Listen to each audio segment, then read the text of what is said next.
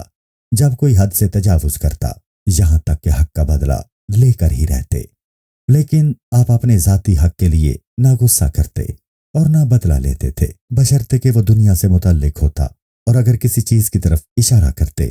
تو پورے ہاتھ کف دست سے اشارہ کرتے، نہ کہ صرف انگلی سے، اور بوقت تعجب کف دست کو اس وضع پر جس پر اسے پیدا کیا گیا نکالتے۔ گفتگو فرماتے تو داہنے ہاتھ کی انگلی کو بائیں ہاتھ کی ہتھیلی پر مارتے۔ حضور صلی اللہ علیہ وآلہ وسلم کی یہ تمام عادتیں اللہ تعالیٰ کو محبوب تھیں۔ یقیناً ان عادات کریمہ میں کوئی نکتہ اور بھید ہوگا جن کی کنہ دریافت کرنے سے عقل عاجز و قاصر ہے، واللہ عالم۔ آپ جب غضب فرماتے تو اپنا چہرہ انور اور پہلو مبارک اس طرف سے پھیر لیتے، اور جب خوشی و مسرت کا اظہار فرماتے اور کسی چیز سے محظوظ ہوتے تو آنکھوں کو بند فرما لیتے۔ آپ کی اکثر ہنسی تبسم سے ہوتی اور تبسم میں دندان مبارک صفا و لطافت اور آب و تاب میں اولی کی مانند چمکنے لگتے۔ سیدنا امام حسن مجتبی رضی اللہ عنہ فرماتے ہیں کہ میں نے اس حدیث پاک کو ابن حالہ سے سن کر ایک زمانہ تک اپنے بھائی امام حسین سے پوشیدہ رکھا، مگر جب میں نے اسے ان سے بیان کیا تو معلوم ہوا کہ وہ اس حدیث کو پہلے ہی سن چکے تھے اور اپنے والد ماجد سیدنا علی مرتضیٰ کرم اللہ وجہہ سے اس سے زیادہ دریافت کر چکے تھے۔ حضور اکرم صلی اللہ علیہ وآلہ وسلم کا آنا جانا، شکل و صورت، نشست و برخاست سب کچھ معلوم کر چکے تھے۔ چنانچہ امام حسین رضی اللہ عنہ فرماتے ہیں کہ میں نے اپنے والد ماجد علی مرتضیٰ رضی اللہ تعالی عنہ سے حضور صلی اللہ علیہ وآلہ وسلم کے مکان میں داخل ہونے کے بارے میں پوچھا کہ جب حضور صلی اللہ علیہ وآلہ وسلم مکان میں تشریف لاتے تو کیا کرتے تھے؟ انہوں نے فرمایا حضور صلی اللہ علیہ وآلہ وسلم جب کاشانہ اقدس میں داخل ہوتے تو اپنے اوقات کے 3 حصے کرتے، ان میں سے ایک حصہ خدا کے لیے ہوتا، یعنی عبادت کرتے، اگرچہ آپ ہمہ وقت عبادت میں رہتے، لیکن اس جگہ مراد خالصاً اللہ ہے۔ وقت کے اس حصے میں اہل کا دخل ہونا، نہ اپنی ذات اور دوسرے لوگوں کے حقوق کی مداخلت ہوتی، اور دوسرا حصہ اہل و عیال کے لیے ہوتا، یعنی ان کے حقوق کی ادائیگی ہوتی، ان سے گفتگو فرماتے، ان کی ضروریات پوری فرماتے اور ان سے مباشرت وغیرہ کرتے، اور تیسرا حصہ اپنی ذات اقدس کے لیے ہوتا اور اس کے حقوق ادا فرماتے، مثلا استراحت فرماتے، سوتے اور اسی قسم کے کام وغیرہ۔ پھر اپنے اس تیسرے حصے کو بھی اپنے اور دوسرے لوگوں کے درمیان تقسیم فرما دیتے، اور ایک روایت میں ہے ان کو شریک فرما لیتے۔ اس کی صورت یہ تھی کہ آپ کے مخصوص اصحاب عام لوگوں کی ضروریات اور ان کی حاجتوں کی اطلاع فرماتے، پھر خاص صحابہ آپ کی مجلس مبارک کے فوائد ان عام لوگوں میں پہنچاتے، مطلب یہ کہ سب سے پہلے بے واسطہ فوائد ان خواص کو پہنچتے، پھر دوبارہ ان خواص کے واسطے سے عام لوگوں کو پہنچتے تھے، اور فوائد و نصائح میں سے حضور ذخیرہ کر کے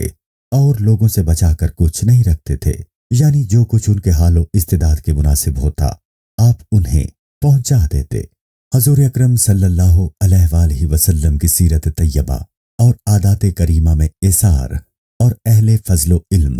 اور صاحبان صلاح و شرف کی اجازت کے ساتھ اختیار تھا، یعنی ان کو اندر آنے کی اجازت مرحمت فرماتے اور اپنی مجلس شریف کی حاضری میں مخصوص گردانتے، اور ان کے فضل و مرتبت کے مطابق دین میں تقسیم فرماتے، مطلب یہ کہ جو شخص آپ کی مجلس میں یا دینداری میں جتنا زیادہ مخصوص و ممتاز ہوتا، وہ اپنے نصیب میں حضور صلی اللہ علیہ وآلہ وسلم کی عنایت و رعایت کا بہت زیادہ مستحق ہوتا تھا۔ آپ لوگوں کی حاجت روائی اور اصحاب کے مقاصد کی تحصیل میں مشغول رہتے اور ان کو اپنے احوال کی درستگی و اصلاح کے کاموں میں مشغول رکھتے تھے، اور ارشاد فرماتے کہ تم پر لازم ہے کہ جو اس مجلس مبارک میں حاضر ہو کر سنے وہ دوسرے غیر موجود لوگوں کو پہنچائے۔ آپ فرماتے تم سب پر فرض ہے کہ مجھ تک ان لوگوں کی حاجتیں پہنچاؤ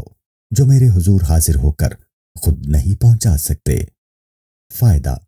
آپ نے فرمایا جو کسی ایسے شخص کی حاجت سلطان حاجت یعنی حاجت روا کے پاس پہنچائے جو اپنی حاجت خود اس کے سامنے نہیں پہنچا سکتا تھا، اللہ تعالیٰ قیامت کے دن ان کے قدم کو ثبات عطا فرمائیں گے۔ اس ارشاد میں حضور صلی اللہ علیہ وآلہ وسلم نے اپنے حضور پیش کرنے کا ذکر نہیں فرمایا،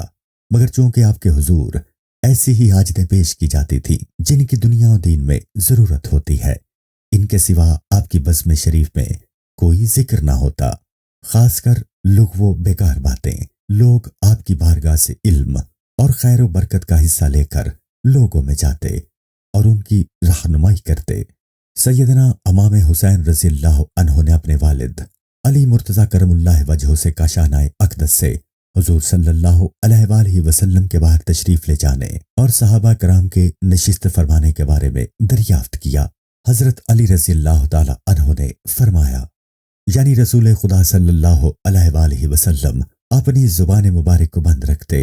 اور اس کی حفاظت فرماتے، مگر اس چیز میں اور اس بات میں جو مفید و سود مند ہوتی، یحزن حزن سے ہے، جس کے معنی خزانہ میں مال رکھنا ہے۔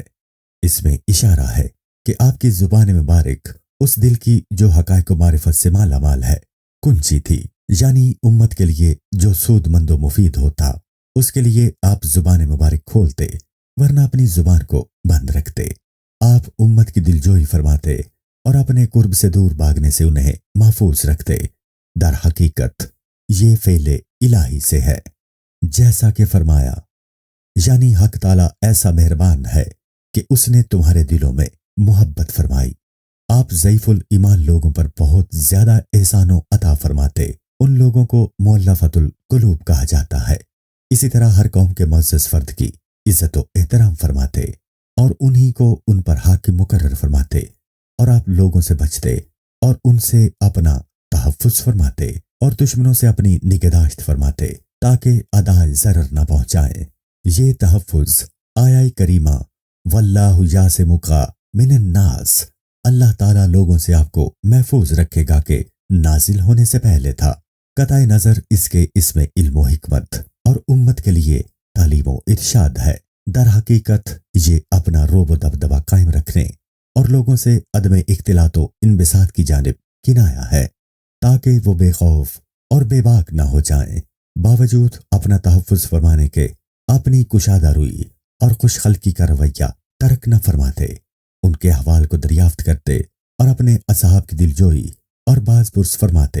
اور لوگوں سے ایک دوسرے کے احوال پوچھتے تاکہ ہر ایک اچھے حال میں رہے اور باہم حسن سلوک کرتے رہیں، اور اچھے کام و احوال پر ان کو شاباشی دیتے اور تقویت و تائید فرماتے۔ اگر ایسا نہ ہو تو اصلاح فرماتے، برے کاموں کی مذمت فرماتے اور باز رہنے کی تلقین فرماتے۔ آپ کی عادت کریمہ ہی یہ تھی کہ اچھائی کی تعریف فرماتے اور برائی کی مذمت کرتے، اور جس سے بھی یہ برائی سرزد ہوتی اس کی سرزنش فرماتے اور اس بدکار کی نہ پرواہ کرتے اور نہ اس سے خوف کرتے، خواہ وہ کتنا ہی بظاہر بلند مرتبہ اور طاقتور ہوتا۔ لوگوں کے احوال ایک دوسرے سے دریافت کرنا تجسس کی قبیل سے نہ تھا، کیونکہ تجسس اسے کہتے ہیں کہ کسی کے پوشیدہ عیبوں کی بقصد اشاعت اور برائی پوچھا جائے۔ احوال کی یہ پرستش بقصد تربیت و اصلاح ایک دوسرے کے ظاہری احوال کی تھی،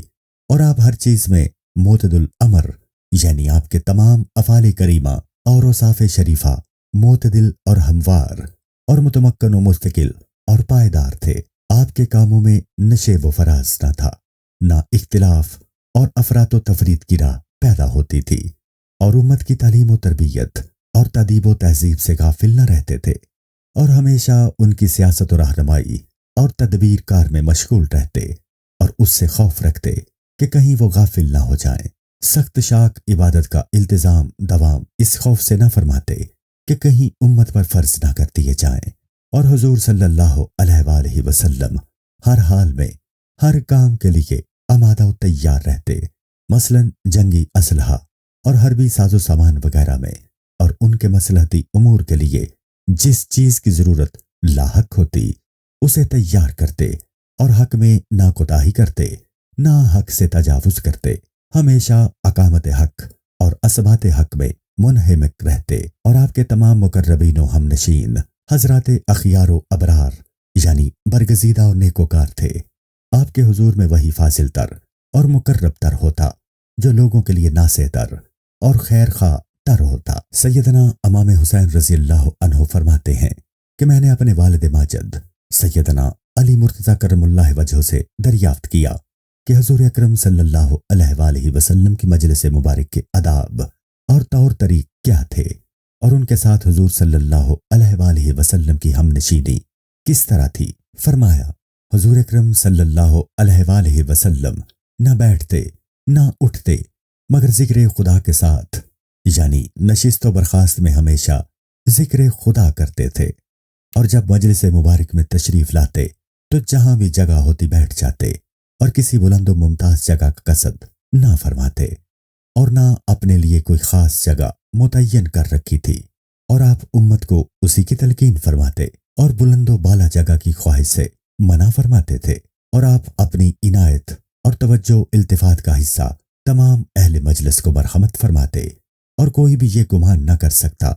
کہ وہ ہم نشینی میں دوسرے سے بزرگ تر اور آپ سے زیادہ قریب ہے۔ ہر شخص کے ساتھ اس کے مرتبہ اور قابلیت اور اس کے حال کے مطابق عنایت فرماتے۔ جو بھی آپ کے پاس کوئی حاجت یا ضرورت لاتا تو آپ اس وقت تک انتظار فرماتے کہ وہ شخص خود ہی واپس جائے۔ مجلس سے آپ خود اس وقت تک تشریف نہ لے جاتے جب تک کہ وہ خود اٹھ کر نہ چلا جاتا۔ آپ سے جو کوئی بھی سوال کرتا یا کسی حاجت و ضرورت کو پیش کرتا تو آپ اسے نہ منع کرتے اور نہ رد کرتے، بلکہ اس کی حاجت براری فرماتے، اور اگر بالفرض اس وقت کچھ موجود نہ ہوتا تو خوش خلقی سے دل جوئی کر کے میٹھی بات سے اس کو لوٹا دیتے۔ اس عادت کریمہ کی تفصیل آپ کے اخلاق شریفہ کے باب میں آپ کے جود و سخا کے ضمن میں آئے گی۔ آپ تمام لوگوں کے لیے بمنزلہ باپ کے تھے اور حق میں آپ کے نزدیک سب برابر تھے۔ آپ کی مجلس علم، حلم، حیا اور صبر و امانت کی مجلس تھی، جہاں نہ کسی کی آواز بلند ہی ہوتی اور نہ اس میں حرام و ناشائستہ بات ہوتی تھی۔ اہل مجلس کی کسی ذلیل حرکت کو نہ تو ظاہر کیا جاتا اور نہ اسے پھیلایا جاتا۔ مطلب یہ تھا کہ بے تقاضۂ بشریت اگر کسی سے ذلیل یا ناشائستہ حرکت سرزد بھی ہو جاتی تو اس سے چشم پوشی کی جاتی۔ تمام اہل مجلس مساوی و موافق اور برابر تھے، ان میں باہم فضیلت تقوی کے اعتبار سے تھی۔ وہ باہم ایک دوسرے کی تعظیم و توقیر کرتے تھے، بڑے چھوٹوں پر شفقت کرتے اور چھوٹے بڑوں کی تعظیم کرتے اور محتاجوں پر اثار کر کے اور غریب و مسافر کی رعایت کرتے تھے۔ صلی اللہ علیہ وآلہ وسلم۔ السلام علیکم۔ پوری کتاب دیکھنے کے لیے ہمارے یوٹیوب چینل صوفی سما کی پلے لسٹ میں جائیں۔ یہاں آپ کو مختلف بزرگوں کی کتابیں ملیں گی، اور جو کتاب پوری نہ ہوئی اس پر کام تیزی سے ہو رہا ہے اور ریگولر بیسس پر اپلوڈ ہوتی رہتی ہیں۔ آپ سے گزارش ہے کہ آپ ہمارے یوٹیوب چینل کو سبسکرائب کر لیں اور بیل نوٹیفیکیشن پر کلک کر لیں تاکہ ہماری آنے والی کتابیں آپ کو ملتی رہیں۔ جزاک اللہ خیر۔